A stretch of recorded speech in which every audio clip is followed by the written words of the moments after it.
नमस्कार दोस्तों, excellent coaching के यूट्यूब चैनल में आप लोग का स्वागत है। आइए हम लोग आज अर्थशास्त्र पढ़ते हैं। अर्थशास्त्र का पहला चैप्टर है 10th क्लास का। आइए पहला जानते हैं कि अर्थव्यवस्था किसे कहते हैं। अर्थव्यवस्था किसे कहते हैं, जो हमारे एग्ज़ाम में सब्जेक्टिव क्वेश्चन है, 2 नंबर का पूछता है, 2 या 3 नंबर का आता है। अर्थव्यवस्था किसे कहते हैं? अर्थव्यवस्था किसे कहते हैं?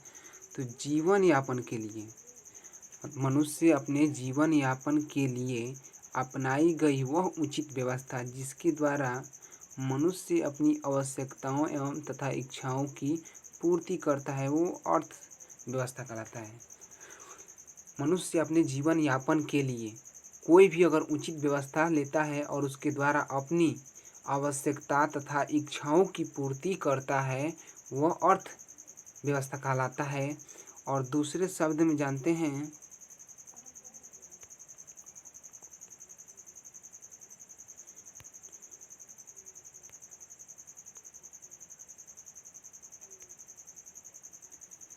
अर्थव्यवस्था आर्थिक क्रियाओं का एक ऐसा संगठन है जिसके अंतर्गत लोग कार्य करके अपनी जीविका चलाते हैं। मतलब अर्थव्यवस्था आर्थिक क्रियाओं का ऐसा संगठन है जिसके द्वारा या जिसके अंतर्गत लोग कार्य करके अपनी आजीविका चलाते हैं, मतलब भोजन करते हैं, भोजन पालन पोषण करते हैं, वो अर्थव्यवस्था कहलाता है। आगे चलते हैं। मिश्रित अर्थव्यवस्था क्या है? मिश्रित अर्थव्यवस्था क्या है? मिश्रित अर्थव्यवस्था वह व्यवस्था है जहां उत्पादन के साधनों का स्वामित्व सरकार तथा निजी व्यक्तियों के पास होता है। यह पूंजीवाद और समाजवाद के बीच का रास्ता है। मतलब ये है मिश्रित अर्थव्यवस्था की ऐसी व्यवस्था जिसमें उत्पादन और उस उत्पादन एवं वितरण पर, मतलब उत्पादन भी करता है और वही बेचता है, और जिस पे पूंजीपति एवं समाज के बीच का रास्ता हो, मतलब पूंजीपति और समाजवाद दोनों उस पर अधिकार हो, वो कहलाता है मिश्रित अर्थव्यवस्था। जैसे भारत में कैसी अर्थव्यवस्था है? मिश्रित अर्थव्यवस्था है, जिसमें सरकार का भी अधिकार है और समाज का भी अधिकार है। ऐसी अर्थव्यवस्था को मिश्रित अर्थव्यवस्था कहते हैं। आगे चलते हैं। सतत विकास क्या है? सतत विकास क्या है? सतत विकास क्या है? तो आज के साधन है जैसे कोयला, गैस, पेट्रोलियम, वन आदि का इसी तरह का प्रयोग होता रहा तो, मतलब आज के साधन जो है उपलब्ध है, कोयला है, पेट्रोलियम है, गैस है, वन इत्यादि, इसी तरह का प्रयोग होता रहा तो आने वाली पीढ़ी इससे वंचित हो जाएगी। क्या हो जी? वंचित हो जाएगी। हमें इन सभी बातों को ध्यान में रखते हुए सतत विकास की अवधारणा का जन्म हुआ है। और इसका शाब्दिक अर्थ है कि ऐसे विकास से है जो लगातार जारी रह सके, टिकाऊ बना रहे, ताकि पीढ़ी से विकास, मतलब पीढ़ी के विकास में सहायक हो।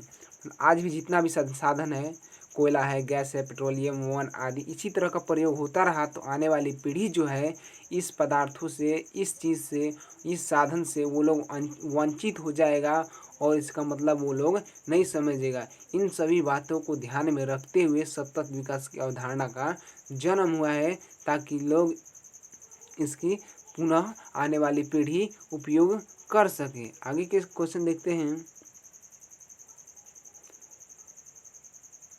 आर्थिक नियोजन क्या है? आर्थिक नियोजन क्या है? अगला क्वेश्चन है आर्थिक नियोजन क्या है? चलिए देखते हैं।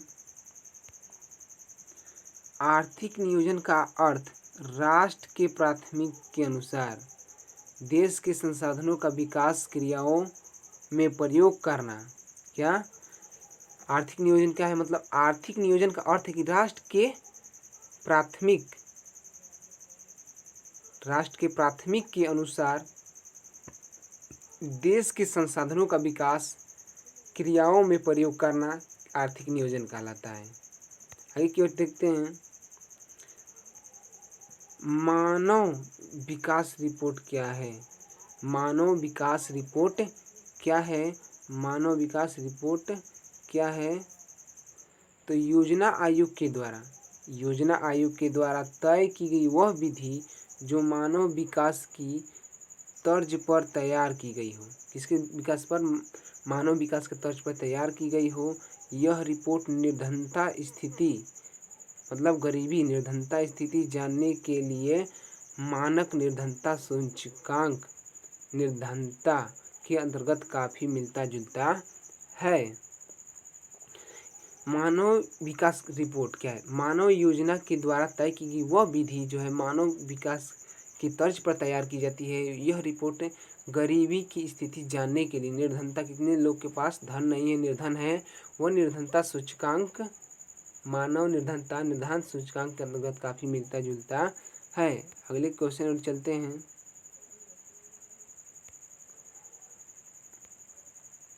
अर्थव्यवस्था क्या? अर्थव्यवस्था जानेंगे। अर्थव्यवस्था के स्वरूप को लिखें। अर्थव्यवस्था 3 प्रकार का होता है, प्राथमिक क्षेत्र, द्वितीय क्षेत्र और तृतीय क्षेत्र। प्राथमिक क्षेत्र इसे कृषि क्षेत्र भी कहा जाता है। क्या कहा जाता है? कृषि क्षेत्र भी कहा जाता है। इसके अंतर्गत पशुपालन, मछली पालन, जंगलों से वस्तुओं को प्राप्त करना जैसे व्यवसाय आता है। इस क्षेत्र के द्वारा उत्पादित वस्तु हमारे जीवन यापन के लिए अनिवार्य होते हैं या इस क्षेत्र के मनुष्य की प्राचीनतम व्यवस्था है। यह जो है मनुष्य की प्राचीनतम व्यवस्था है। कैसी व्यवस्था है? प्राचीनतम व्यवस्था है। दूसरा है द्वितीय क्षेत्र। कौन सा क्षेत्र? द्वितीय क्षेत्र। कौन सा क्षेत्र? द्वितीय। इसे औद्योगिक क्षेत्र कहा जाता है। इसके अंतर्गत खनिज व्यवसाय, निर्माण कार्य, जन उपयोगी सेवाएं जैसे गैस, बिजली के उत्पादन आते हैं। इसे द्वितीय क्षेत्र कहते हैं। ये सब द्वितीय क्षेत्र के अंतर्गत आता है। तीसरा क्षेत्र देखते हैं,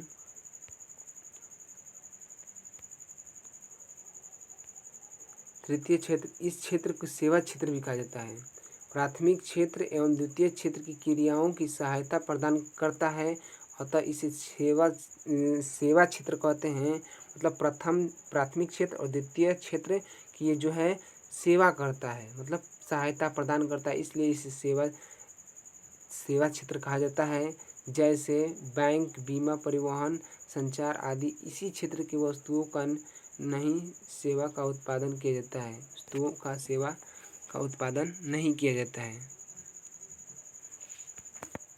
इस क्षेत्र में वस्तुओं का नहीं, मतलब कह रहा है कि इस क्षेत्र में वस्तुओं का नहीं सेवाओं का उत्पादन किया जाता है।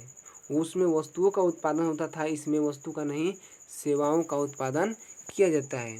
अगले क्वेश्चन की ओर चलते हैं। अर्थव्यवस्था की संरचना से आप क्या समझते हैं? अर्थव्यवस्था की संरचना का मतलब विभिन्न उत्पादन क्षेत्र में इसकी विभाजन से है। मतलब अर्थव्यवस्था की संरचना का मतलब है कि विभिन्न उत्पादन क्षेत्रों में इसकी विभाजन से है, क्योंकि अर्थव्यवस्था में विभिन्न प्रकार की आर्थिक क्रियाएं अथवा गतिविधियां संपादित की जाती है। अर्थव्यवस्था को संरचना के आधार पर 3 भागों में बांटा गया। कितने भागों में? अर्थव्यवस्था को 3 भागों में बांटा गया है। पहला है प्राथमिक क्षेत्र, द्वितीय क्षेत्र, तीसरा तृतीय क्षेत्र। आगे चलते हैं। प्राथमिक आधारिक संरचना पर प्रकाश डालें अथवा आधारभूत ढांचा से आप क्या समझते हैं? आधारिक संरचना का मतलब देश की उन सुविधाओं तथा सेवाओं से है। आधारिक संरचना का मतलब है कि देश की उन सुविधाओं तथा सेवाओं से है जो देश के आर्थिक विकास के लिए सहायक होते हैं। अतः वे सभी तत्व जैसे बिजली, परिवहन, सड़क, संचार, विकास, अस्पताल इत्यादि, ये सब किस में आता है? आधारिक संरचना के आधार पर आता है। आज के लिए हमारा इतना काफ़ी है। बाकी के लिए बेस्ट ऑफ लक। अगर हमारा चैनल सब पसंद आए तो लाइक और सब्सक्राइब करना ना भूलें और बेल आइकन को प्रेस करना ना भूलें, ताकि हमारे पल पल की वीडियो का अपडेट आपको मिलते रहे।